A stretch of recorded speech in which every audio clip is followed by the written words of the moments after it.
Diriwayatkan dari Abdullah bin Abi Aufa radhiyallahu anhu qala, ada seorang laki-laki datang kepada Nabi sallallahu alaihi wasallam. Dia mengadukan kepada Nabi, "Ya Rasul, inilah astati'u, saya tidak mampu." Untuk apa? "An akhudha minal Qur'ani syai'an."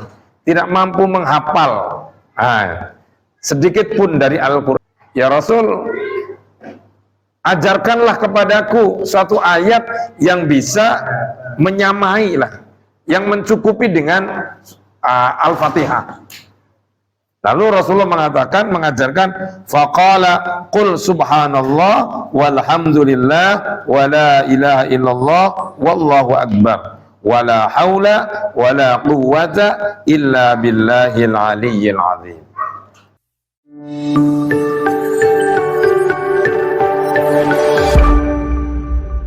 Bismillahirrahmanirrahim. Assalamualaikum warahmatullahi wabarakatuh. Alhamdulillahi rabbil alamin, wassalatu wassalamu ala asyrafil anbiya'i wal mursalin sayyidina wa maulana Muhammadin, wassalatu wassalamu ala asyrafil anbiya'i wal mursalin wa ala alihi wa sahbihi ajma'in wa man tabi'ahum bi ihsanin ila yaumiddin. Qala rabbi shrah li sadri wa yassir li amri wahlul 'uqdatam min lisani yafqahu qawli. Rabbi zidni ilma warzuqni fahma. Amin ya rabbal alamin.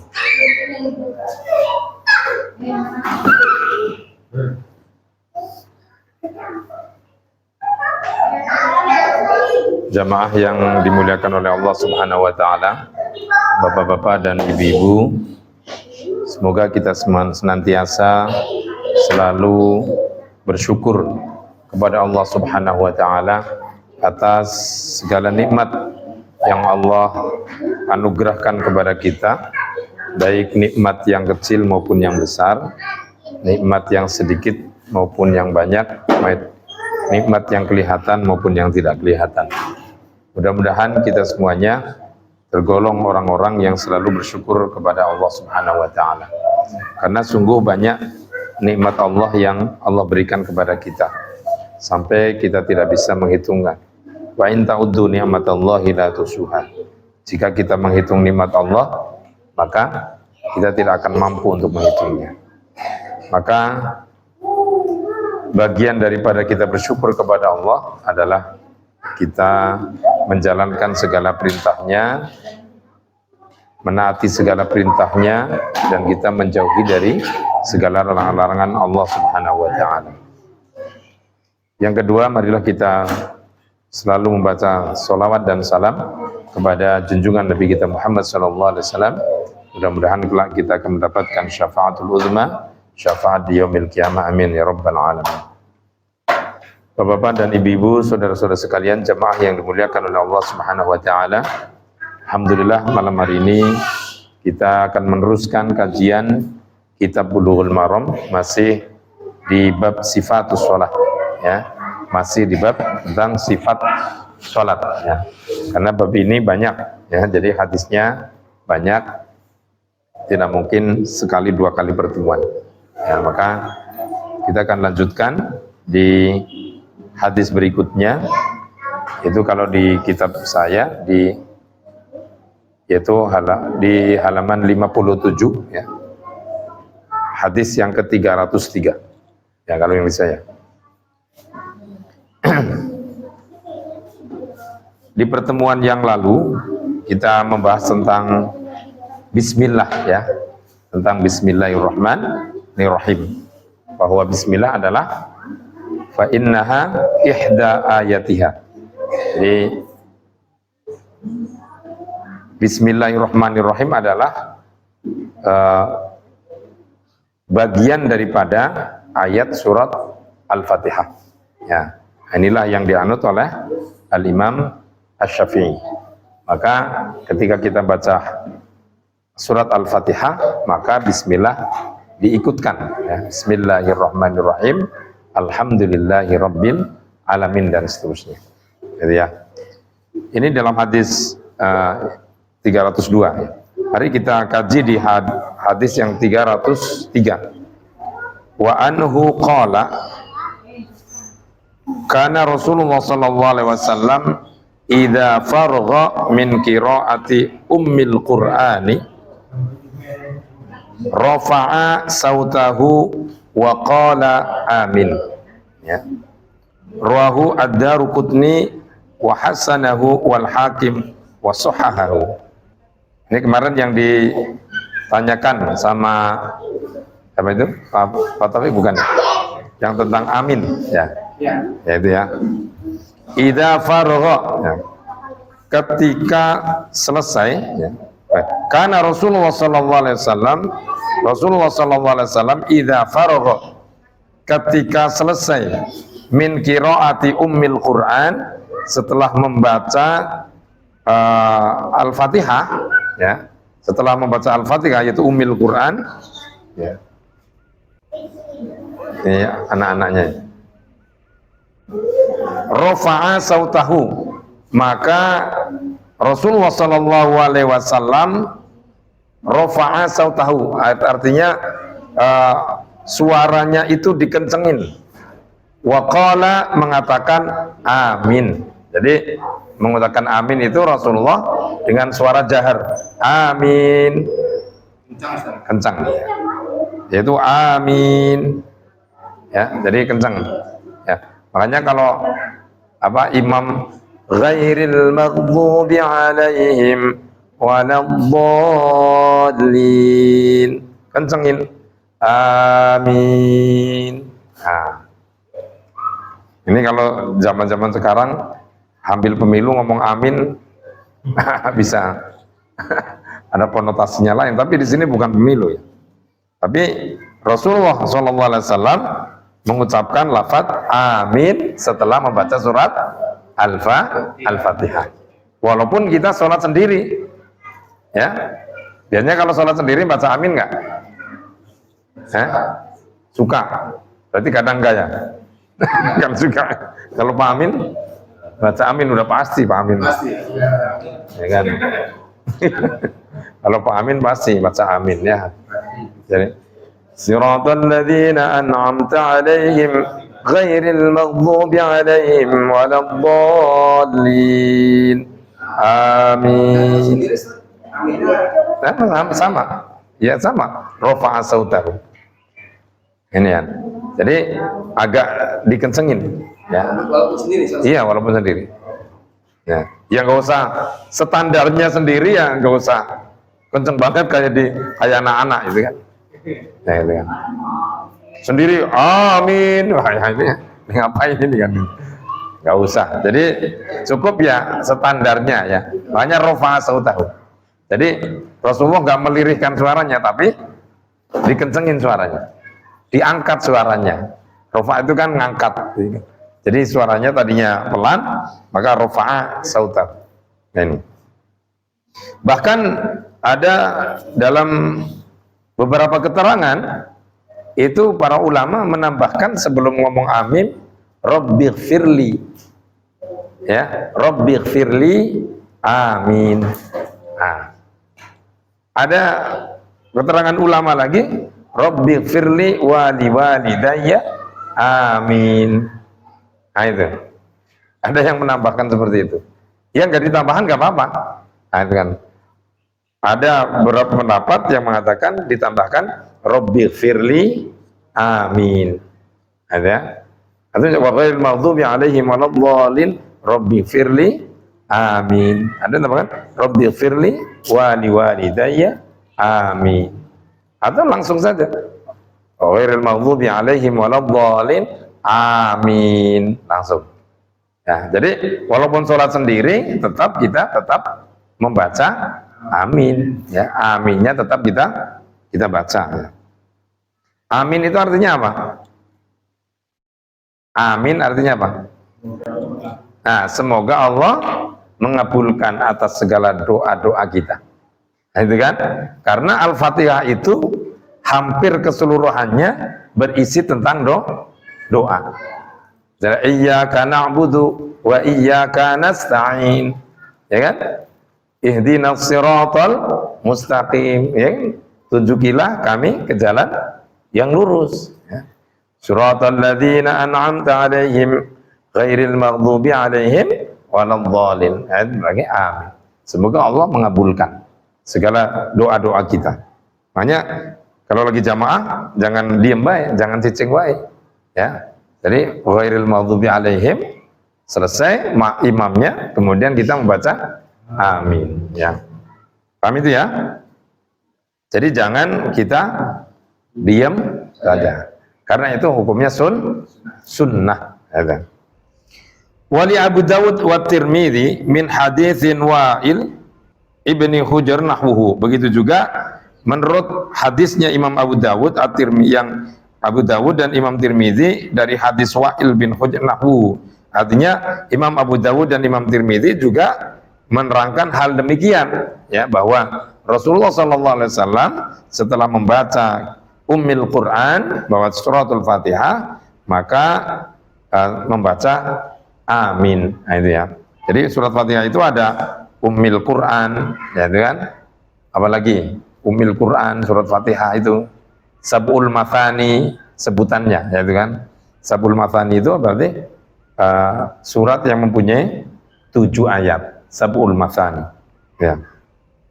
Kemudian selanjutnya, wa an Abdullah ibni Abi Aufa radhiyallahu anhu qala jaa rajulun ila nabi. Diriwayatkan dari Abdullah bin Abi Aufa radhiyallahu anhu qala jaa rajulun ila nabi. Ada seorang laki-laki datang kepada Nabi sallallahu alaihi wasallam, faqala inni la astati'u an akhudha minal Qur'ani syai'an. Ada seorang laki-laki datang kepada Nabi, dia mengadukan kepada Nabi, ya Rasul, inni la astati'u, saya tidak mampu. Untuk apa? An akhudha minal Qur'ani syai'an, tidak mampu menghafal sedikit pun dari Al-Quran. Saya nggak hafal Al-Quran, saya nggak hafal apa-apa dari Al-Quran. Fatihah juga nggak hafal, kan? Apalagi surat-surat yang lain. Ini, jadi ada seorang laki-laki tiba-tiba datang kepada Nabi Muhammad SAW mengadukan dirinya bahwa sendirinya itu tidak mampu menghafal Al-Quran. Ya, ayat sedikit pun nggak mampu. Ya, kalau bapak-bapak kan, insya Allah hafal Quran semua, ya. Fatihah hafal, ya kan? An-Nas, Falak bin Nas hafal, sudah setiap hari kan? Al-Ikhlas hafal, Al-Baqarah hafal, insya Allah. Ibu-ibu insya Allah Al-Quran udah di luar kepala, ya Bu, ya? Bu, Al-Quran sudah di luar kepala, ya? Kalau di dalam kepala susah kan, itu kan? Ini ada seorang laki-laki tiba-tiba mengatakan kepada Nabi, ya Rasul, saya tidak mampu menghafal, saya nggak punya hafalan banyak, dan saya nggak mampu menghafal. Kata laki-laki tadi, fa'allimni ma yujzi'uni minhu. Ya Rasul, ajarkanlah kepadaku satu ayat yang bisa menyamai lah, yang mencukupi dengan Al-Fatihah. Lalu Rasulullah mengajarkan, faqala qul subhanallah walhamdulillah wala ilaha illallah wallahu akbar wala haula wala quwwata illa billahil aliyyil azim. Jadi kalau nggak mampu, ada orang kok udah belajar kok nggak mampu ngapalin, ya kan? Nggak hafal lah pokoknya. Maka yang bisa mencukupi, yang bisa sama, ya, sama dengan kualitasnya, misalnya kan, karena tidak kemampuannya, maka dia boleh sholatnya mengucapkan subhanallah walhamdulillah wala ilaha illallah wallahu akbar wala haula wala quwwata illa billahil aliyyil azim. Ini bagi orang yang nggak mampu sama sekali, ya. Baginya nggak mampu ngapalin, baginya nggak mampu belajar, sudah belajar nggak mampu juga, maka dia tidak hafal Fatihah, cukup membaca subhanallah walhamdulillah wala ilaha illallah wallahu akbar. Ini bagi yang nggak mampu. Tapi bapak-bapak, ibu-ibu, jamaah semuanya, karena mampu menghafal dan Al-Fatihah hafal, nggak boleh, ya kan? Nggak boleh mengucapkan berdoa subhanallah walhamdulillah wala ilaha illallah wallahu akbar wala haula wala quwwata illa billahil aliyil azim. Ini bagi orang yang nggak mampu, ya. La astati'u, ya kan? Ini orang yang hidup di zaman Rasul, ya kan? Orang hidup di zaman Rasul. Secara psikologis kan, berarti dia belajar sama Rasul. Atau setidaknya beliau ini belajar kepada para sahabat, sahabat Abu Bakar, Umar, Utsman, Ali. Tapi beliau nggak mampu, ya kan? Ja'a rajulun, ya. Ja'a seorang laki-laki yang tidak mampu menghafal sedikit pun dari Al-Qur'an, maka Rasulullah mengajarkan, bacalah subhanallah walhamdulillah wala ilaha illallah wallahu akbar wala haula wala quwwata illa billahil aliyil azim.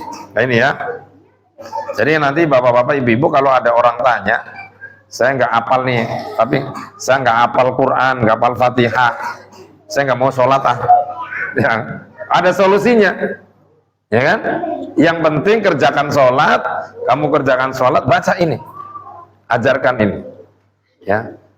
Kalau dia memang nggak mampu, ya, kalau memang dia nggak mampu baca suratul Fatihah, ya, kalau nggak mampu, ya. Tapi kalau dia diajarkan mampu, tapi sekarang mah insya Allah mampu lah, karena memang banyak media-media untuk belajar Al-Quran. Pengajian di mana-mana, media sudah masuk-masuk di kantong bapak-bapak, ibu-ibu semuanya. Nah ini mungkin mampu ya untuk belajar ya. Rawahu Ahmad wa Abu Dawud wa Nasai wa Sahih Ibnu Hibban wa Daruqutni wal Hakim. Wa an Abi Qadadah radhiyallahu anhu kana Rasulullah sallallahu alaihi wasallam yusalli bina. Yang diriwayatkan dari Abi Qadadah radhiyallahu anhu qala, beliau berkata, kana Rasulullah sallallahu alaihi wasallam yusalli bina. Rasulullah sallallahu alaihi wasallam salat bersama kami. Fayaqra'u fi dzuhri wal asri. Rasulullah membaca di salat zuhur dan asar, wa fi raq'atainil ulayaini awalaini, ya, di dua rakaat yang pertama, bi Fatihatil kitab wa surataini. Ini ya. Jadi Rasulullah sallallahu alaihi wasallam dalam melaksanakan salat zuhur dan asar di rakaat yang pertama yaitu membaca Fatihah dan dua surat. Nah, di dua rakaat yang pertama. Jadi rakaat pertama dan yang kedua. Jadi setelah baca Fatihah, kemudian Rasulullah membaca surat yang lain, surat-suratan. Ya. Jadi enggak surat Fatihah tok, ya. Misalnya ghairil maghdubi alaihim waladdallin, kemudian dilanjut dengan surat yang lain. Misalnya karena apalnya Al-Kautsar, ya surat Al-Kautsar. Ya kan? Inna a'tainakal kautsar fashalli li rabbika wanhar inna syani'aka huwal abtar. Boleh. Ya. Atau misalnya mau baca surat yang panjang. Ya, apa misalnya? Al-Baqarah dibaca 30 ayat. Ya enggak apa-apa. Ya kan? Kalau sholat sendiri, tapi kalau jadi imam ya enggak usah 30 ayat dibaca semua. Ya. Nah, jadi Rasulullah setelah baca surat Fatihah di sholat zuhur dan asar, beliau menambahkan surat yang lain. Biasanya bapak-bapak Fatihah tok atau gimana? Kalau sholat sendiri ini Fatihah tok apa tambahin? Tambahin, ya. Ya minimal kulhu, ya kan? Subuh kulhu, rokat pertama kulhu, rokat kedua kulhu. Boleh nggak kira-kira? Boleh. Jadi ada di zaman Rasulullah itu ada sahabat yang setelah baca Fatihah itu kulhu terus. Ya, ya kan? Kulhu terus. Nah ini. Jadi amalannya kulhu. Al-Fatihah kulhu, zuhur, asar kulhu, maghrib, isya kulhu, subuh kulhu. Nah, boleh nggak? Ya boleh. Ya kan? Syukur-syukur bisa ayat yang lain, gitu kan? Nah ini ya. Wa yusammi'na al-ayah ahyanan. Terkadang juga Rasulullah memperdengarkan. Bacanya berarti memperdengarkan, berarti Rasulullah membacanya agak kencang, ya kan? Yusammi'na. Kadang-kadang berarti Rasulullah membacanya agak kencang di sholat zuhur. Yusammi'na, memperdengarkan kepada kami. Ya. Wa yutawwilur raka'atal ula. Ya, kemudian Rasulullah itu rakaat yang pertama agak lama. Lama lah, wa yutawwilul raka'atal ula. Rakaat yang pertama lama Rasulullah. Ya. Jadi rakaat yang pertama jangan sama dengan rakaat yang kedua. Ya. Ini rakaat pertama sama, rakaat kedua sama, ketiga keempat sama. Oh, berarti ini Fatihah doang nih. Kan gitu kan. Bisa ketebak gitu kan. Jadi rakaat yang pertama apalagi jadi imam agak lamain. Siapa tahu di belakang masih ada makmum. Nah, siapa tahu di belakang masih ada makmum yang ikut jamaah. Jangan sampai jadi imam, saya cepetin ya biar dia ketinggalan. Jangan sampai. Ya, jadi wajutawilul rakaatal ula. Jadi Rasulullah membaca agak melamakan rakaat yang pertama. Berarti kan agak lama. Berarti rakaat yang pertama itu Rasulullah baca Fatihah dan baca suratnya agak lama. Ya, ya. Misalnya rakaat yang pertama misalnya agak lama apa? Yang lama lah. Yasin kelamaan ya. Tapi kalau Yasin ayat pertama doang ya nggak apa-apa. Ini Fatihahnya bagus. Bismillahirrahmanirrahim. Yasin. Allahu Akbar. Ini. Apalagi kalau sholat tarawih, gitu kan. Makmum udah ketar-ketir baik ini kan. Wah, ini imamnya sudah Yasin nih. Setelah Yasin agak berhenti. Yasin. Allahu Akbar. Makmum, wah lama ini. Gak bakalan ikut lagi nih. Jadi agak lama, misalnya Al-Duha, ya kan? Al-Duha agak lama. Ya, boleh ayat kursi. Ini rakaat yang pertama. Rakaat yang kedua ya lirihin dikit, ya. Maksudnya ya agak lama dikit lah, tapi di bawah rakaat yang pertama. Biasanya ya bisa Tabat, bisa ya Al-Lahab, ya yang di bawah itu. Pokoknya yang pertama dilamain, ya. Daripada rakaat yang kedua, ketiga, keempat. Wa yaqra'u fil ukhraya ini, kemudian Rasulullah membaca di kedua rakaat yang terakhir bi Fatihatil Kitab hanya dengan membaca surat Al-Fatihah, tidak menambahkan surat.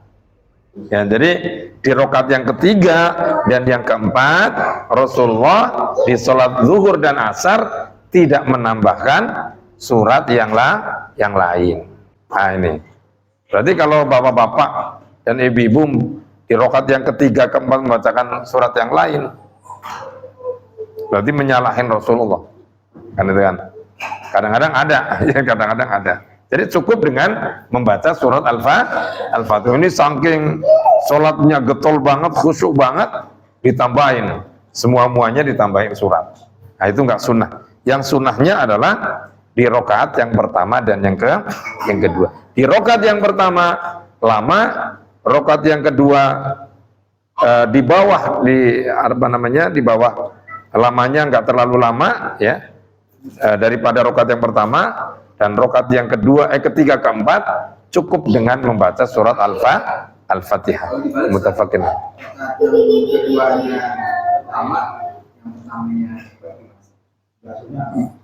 Ya sunnahnya Rasulullah begini, ya berarti ya nggak apa-apa sih, ya nggak apa-apa kan. Tapi kan tidak sesuai dengan apa yang diajarkan oleh Rasulullah SAW. Paham sampai sini ya? Paham sampai sini? Ya, mudah-mudahan paham ya. Oh belum sesi tanya jawab belum. Nah. Pak Zaki pertanyaannya banyak banget. Iya minggu kemarin dikumpulin. Iya. Jadi udah ditulis itu di notulen. Wa an Abi Sa'id Al-Khudri, diriwayatkan dari Abi Sa'id Al-Khudri radhiyallahu anhu qala kunna nahzuru qiyam Rasulillah sallallahu alaihi wasallam fi dhuhri wal asri fa'azarna qiyamahu fi raka'atainil awalain ya min adh-dhuhri qadra alif lam mim tanzil as-sajdah wa fil ukhrayain qadra nisfi min dzalika wa fil awalain min al-'asri ala qadri al-ukhrayain min adh-dhuhri wal akhrayain ala nisfi min dzalik rawahu Muslim. Ini kunna nahzuru ya, kata Abi Sa'id Al-Khudri, kami itu mengukur, mengira-ngira gitu kan, mengukur, menebak-nebak qiyama Rasulullah sallallahu alaihi wasallam fi dzuhri wal asri, berdirinya Rasulullah dalam melaksanakan sholat asar, zuhur dan asar. Ini berdirinya Rasulullah lamanya seberapa ini? Kan itu kan. Jadi diukur nih berdirinya Rasulullah ya. Fahazarna qiyamahu, kata Abi Sa'id Al-Khudri, kami mengira-ngira berdirinya Rasulullah di rakaat, di 2 rakaat yang pertama minadz zuhri, dari sholat zuhur itu kira-kira alif lam mim tanzil as-sajdah. Kira-kira berdirinya itu di 2 rakaat ini, 2 rakaat yang pertama itu berdirinya lamanya membaca surat alif lam mim tanzil, yaitu surat as-sajdah. Kira-kira surat as-sajdah sedikit apa banyak? Jadi Rasulullah sholatnya lama, ya kan? Sholatnya lama. Nah, coba bapak-bapak, ibu-ibu baca surat alif lam mim tanzil sambil berdiri, baca Quran aja dah, misalnya kan. Nah, lamanya segitu.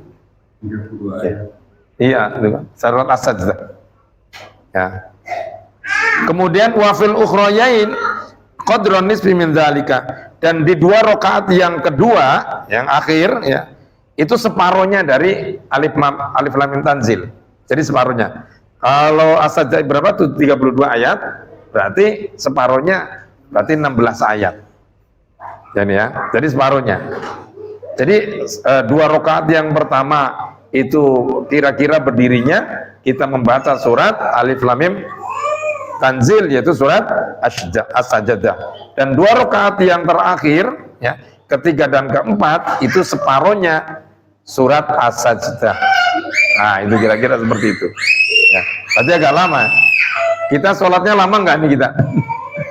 Kita sholatnya berapa menit? Kita sholatnya cuman cukup 5 menit.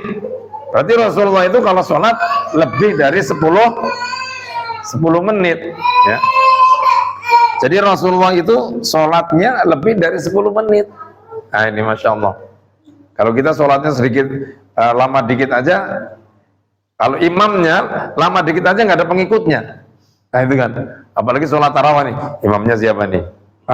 Lama nih, lama. Kayak gitu. Nggak ada peminatnya. Nah ini diancam dulu. Jadi saya pernah ada cerita nih. Saya pernah ada cerita ngimamin sholat tarawih di daerah BSD. Di daerah BSD itu saya ngimamin di masjid itu agak lama lah, katakanlah agak lama. Habis sholat, saya itu dideketin sama salah satu jamaah. Diingetin, Ustaz, tolong sholatnya nggak usah lama-lama. Gitu. Saya padahal sudah jam 8, 20 menit itu saya udah selesai. Dan jadi jam 8 20 menit itu sudah doa. Masih diingetin saya. Waduh, saya kaget kan. Iya, dia besok saya nggak lama. Akhirnya saya jam 8 selesai. Surat pendek semua dong. Saya surat pendek semua. Tadinya baca yang agak panjang-panjang, akhirnya saya Al-Hakumut Takatsur sampai An-Nas. Dari situ saya menjadi pelajaran. Oh, berarti masyarakat kita, jamaah kita belum siap untuk ketika kayak sholat lama. Ya? Besok-besok sering dipanggil terus dong. Ini Masya Allah. Itu pernah itu sekali saya di ini jamaah. Kemudian saya tanya sama DKM-nya, saya tadi begini. Ada salah. Oh iya Pak, itu biasaan. Oh, artinya setiap imam itu biasa dideketin sama dia. Kata DKM-nya kalau sholatnya lama gitu. Oh, Masya Allah. Terus gimana Pak? Ya nggak apa-apa. Ya. Akhirnya saya di tugas yang keduanya jam 8:05 lah, saya sudah selesai. Jam 8:05 sudah selesai. Sholat tarawih. Nah ini Masya Allah ya. Jadi inilah ya, makanya kalau mengikuti Rasulullah ya, sholatnya agak lama. Ya, bahkan Rasulullah itu dalam satu riwayat, sholat sunnahnya itu sampai kakinya bengkak gitu kan. Sholat tahajud sampai kakinya bengkak. Kalau bapak-bapak, ibu-ibu kita semuanya bengkak itu bukan karena sholat, karena asam urat gitu kan. Nah ini kan, nah ini Masya Allah ya. Atau kesemutan gitu kan. Nah ini Masya Allah ya. Beda ya, porsi sholat kita dengan Rasulullah bainas sama wal ard, antara langit dan bumi. Rasulullah di langit, kita di bumi. Ini Masya Allah ya, masih lama. Tapi setidaknya kita berusaha untuk ya, walaupun nggak sama banget, tapi setidaknya kita mengikuti sunnah beliau. Dengan kajian inilah sehingga kita diajarkan oleh Rasulullah bagaimana sih sifat Rasulullah SAW ketika sholat.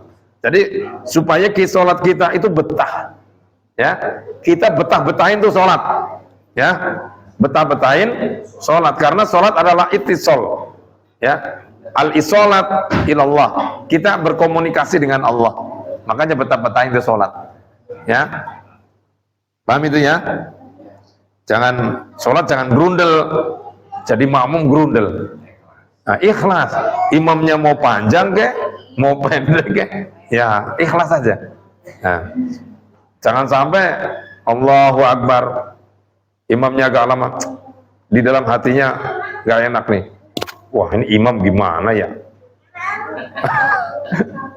hatinya ngomel. Ini imam baca surat lama lagi, laguan lagi. Ah ini kan. Jadi akhirnya sholat kita nggak sempurna gitu kan. Ini Pak Zaki biasanya begitu kan tuh. Nah ini cepet-cepet pulang nih kan. Makanya lama-lamain. Apalagi kita sholat di musola di masjid, lama-lamain. Ya. Kalau di rumah ngapain baik? Cuma nonton TV, main HP, ya kan? Ah iya. Bener nggak? Ah iya kan. Nonton bola ya Indonesia udah kalah, ya kan? Bulu tangkis juga kalah. Menonton apa? Paling bapak-bapak bukannya tiap ketok, nanti kan? Ya kan? Sholat sunnah kayaknya enggak juga kayaknya, nanti kan? Nah ini kan, bener nggak? Nah ini. Jadi kita diem lama di musola, di masjid itu ya dapat pahala. Ini bapak-bapak begini nongkrong-nongkrong sambil makan, dengerin ini sambil dapat pahala. Sambil ngantuk-ngantuk ya sambil dapat pahala. Insya Allah. Daripada di rumah. Ya silakan. Pertanyaan dari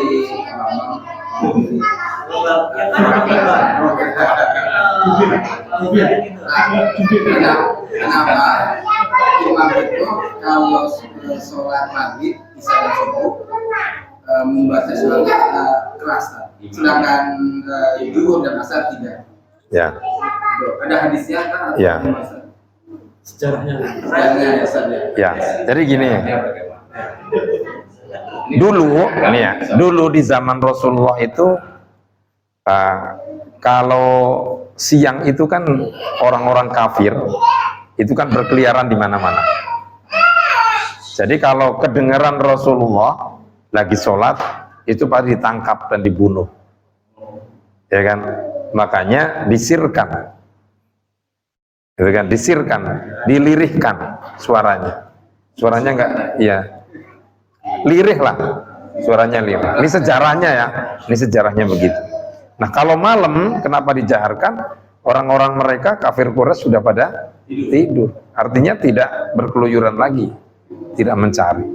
Nah ini sejarah singkatnya begitu ya, sejarah singkatnya begitu ya. Makanya sholat malam itu sunnahnya kencang, maksudnya maghrib, isya, subuh itu disunahkan untuk kencang ya, jahar ya. Tapi kalau sholat zuhur asar sunnahnya dipelankan ya. Bagaimana kalau misalnya zuhur asar itu dijaharkan? Boleh nggak? Boleh saja. Tapi kan tidak sesuai dengan sunnah Rasulullah. Sunnah itu artinya apa yang dilakukan oleh Rasulullah, baik ucapannya, baik tindakannya, ataupun ikrornya, ketetapan dari Rasul. Maka sunnah itu ada 3, ya. Yang pertama adalah qaul, ucapan Rasulullah. Rasulullah mengiyakan, itu jadi sunnah. Yang kedua, Rasulullah nggak mengucapkan, tapi Rasulullah berbuat. Rasulullah melakukan, nah itu bisa jadi sunnah. Rasulullah nggak ngomong, nggak ngucapin, kemudian nggak berberat, nggak melakukan. Ada salah satu sahabat yang berbuat, tapi Rasulullah nggak melarang. Nah itu menjadi namanya ikrar atau takdir. Ya Rasulullah, ya udah laksanakan. Nah itu berarti jadi sunnah. Nah itu. Nah ini berarti seperti tadi. Sejarah singkatnya seperti itu, ya.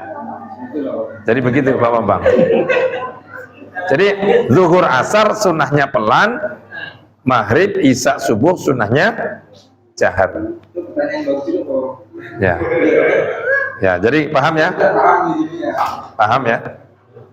Kecuali misalnya sholat Jumat.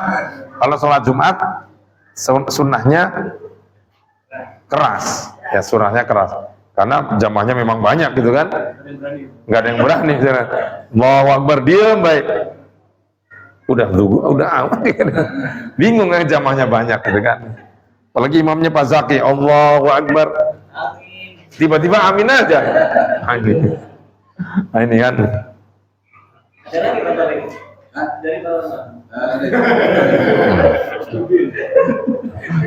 Paham ya Pak Bambang ya? Saya nanyanya ke Pak Bambang langsung, bukan ke Pak Taufik. Baik. Jadi di hadis tadi bahwa Rasulullah itu sholat zuhurnya itu di rokaat yang pertama itu perkiraannya setelah Fatihah baca surat As-Sajdah, dan rokaat yang kedua itu separuhnya surat As-Sajdah. Kemudian di sholat asar Rasulullah itu di rokaat yang pertama yang itu qadra al-ukhrayain. Jadi separuh dari setengahnya surat As-Sajdah. Jadi setengahnya, udah setengahnya, kemudian di tengah lagi. Nah, seperempatnya berarti ya kan. Minadzuhri dari surat zuhur. Wa ukhrayaini ala nisfi, dan dua rokaat yang terakhir juga lebih cepat lagi. Nah, jadi kalau kita nggak hafal surat As-Sajdah ya dikira-kira saja lah. Jadi sholat asar itu lebih cepat dibanding sholat zuhur gitu aja. Ya kan gampangnya begitu kan? Berarti sholat zuhur itu agak lama, ya kan? Sholat asar berarti separuhnya sholat zuhur, kan gitu. Paham nggak kira-kira? Kalau misalnya nih misalnya kita sholat zuhur itu kira-kira 10 menit. Berarti sholat asar kira-kira 5-7 menit. Kira-kira seperti itulah. Ya, itu sunnahnya begitu.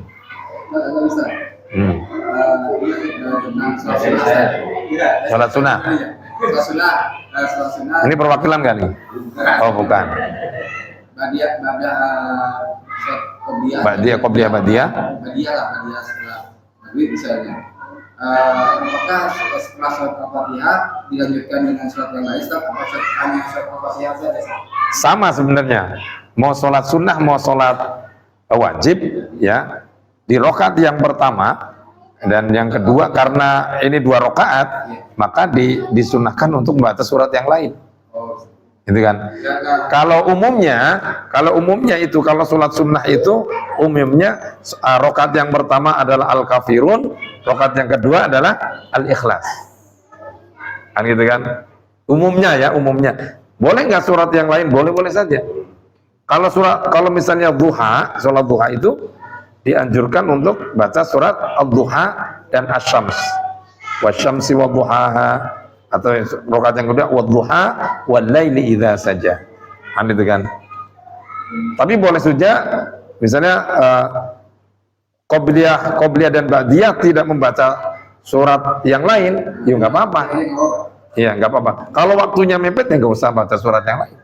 Ini udah hampir qomat, bacanya surat yang lama. Nah, makanya sunahnya Bapak Ibu, kalau kita lagi sholat sunnah qobliyah, kemudian qomat, di satu rakaat itu boleh salam.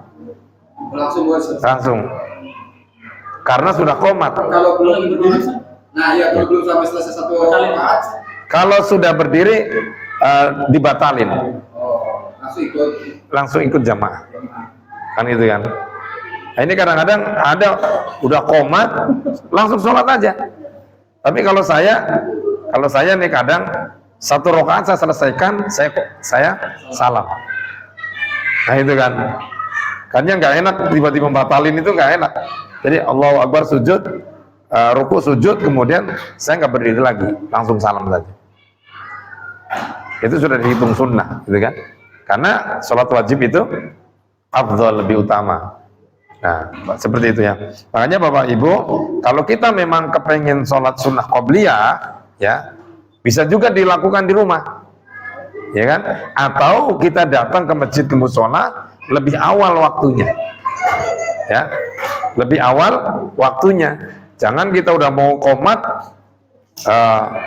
di sini udah yang adzan udah nungguin lama, sholat lama lagi gitu kan? Nah, tapi ya boleh saja. Qobliyah juga sebenarnya boleh. Nah, makanya perbanyakin sholat itu di rumah, ya sholat sunnah. Jadi lakukan bagian daripada sholat sunnah itu banyakin di rumah. Jangan di masjid, di musola. Kalau di masjid musola itu cukup sholat fardu, sholat wajib saja. Itu ya. Kalau itu kebanyakan habis sholat wajib berarti ya kan, terus geser kan? Itu memang itu sunnahnya. Jadi gini, ada dalam kitab Tangkihul Qaul itu keterangan di situ. Kenapa kita harus geser? Bumi ini kan supaya nanti di akhirat nanti bumi ini akan menjadi saksi bahwa kita itu, bumi ini menjadi saksi kita melaksanakan sholat. Nanti bumi situ juga bisa menjadi saksi kita melaksanakan sholat. Makanya kita geser. Hukumnya apa? Sunnah atau? Ya sebaiknya doang. Ya nggak harus gitu lah. Nggak harus. Sebaiknya kita melaksanakan itu geser dikit, supaya kita sholatnya nggak di situ-situ baik, gitu kan? Jadi apa yang kita injak, apa yang kita dudukin ketika kita melaksanakan kebaikan dan keburukan, lebih-lebih kita melaksanakan kebaikan berupa kita melaksanakan sholat, bumi ini akan menjadi saksi di hadapan Allah. Masya Allah itu. Coba bumi 7 lapis ke bawah akan jadi saksi. Kalau kita melaksanakan maksiat, bumi ini akan menjadi saksi. Kalau kita melaksanakan kebaikan, bumi ini akan menjadi saksi. Itulah nanti akan membela. Nah itu. Makanya mayoritas itu ganti posisi. Nah seperti itu. Paham ya kira-kira? Bagaimana kalau nggak ganti? Ya nggak apa-apa. Di situ baik, itu kan? Karena memang misalnya tempatnya sempit atau tidak ada face kita untuk bisa bergeser. Nah, itu boleh di situ saja. Atau tukeran dengan sampingnya, Pak, geser, tukeran. Nah, bisa nggak apa-apa. Jadi gitu, Pak Joko ya. Baik.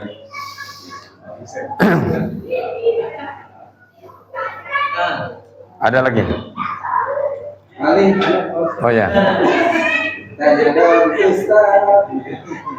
Mengenai sholat qobliyah dan ba'diyah, kan ada yang cuma akhir 2 rakaat, terus ada yang lebih dari 2 rakaat, salam terus sholat qobliyah lagi. Itu pahalanya sama. Ya. Jadi kan ada sholat sunnah qobliyah yang muakkad, ada yang ghairu muakkad. Muakkad itu berarti yang dianjurkan oleh Rasulullah itu ya 10 rakaat. 12 kan? Ada yang mintakan 12, ya kan? Bagaimana kalau kita tambahin misalnya zuhur? Kalau zuhur itu kan 4 rakaat. Ya 4 rakaat sebelum zuhur. 4 rakaat. Ya. Misalnya tambahin 4 rakaat. Misalnya atau isya saya tambahin 4 rakaat. Boleh-boleh saja. Pahalanya apakah sama? Ya tentu berbeda. Lebih banyak. Ya kan? Banyak beramal, banyak pahala. Sedikit beramal, sedikit berpahala. Melaksanakan 2 rakaat dengan orang yang melaksanakan 4 rakaat, pahalanya banyakan yang 4 rakaat. Apalagi bapak-bapak melaksanakan qobliyah, misalnya 2 rakaat, muakadnya 2 rakaat, ghairu muakad 2 rakaat. Jadi 4 itu kan? Boleh. Tapi yang muakad cuma 2 misalnya. Yang ghairu muakad tambahin 2 misalnya. Paham ya? Kalau misalnya ba'diyah 2 rakaat, kemudian tambahin 2 rakaat lagi, pahalanya lebih banyak lagi. Banyakin sholat sunnah, itu kan. Tambahin setelah itu sholat hajat. Sebelum pulang, ya, sholat hajat dulu. Sholat hajat 8 rakaat. Banyak lagi tuh kan. Kemudian tambahin lagi sholat witir 11 rakaat. Pulang jam 12 malam. Dari mana ini? Di rumah boleh. Ya, ya boleh. Makanya perbanyakin sholat sunnah itu di rumah. Yang itu ya. Iya. Jadi banyak insya Allah ya. Tapi sudah isya ya. Ya.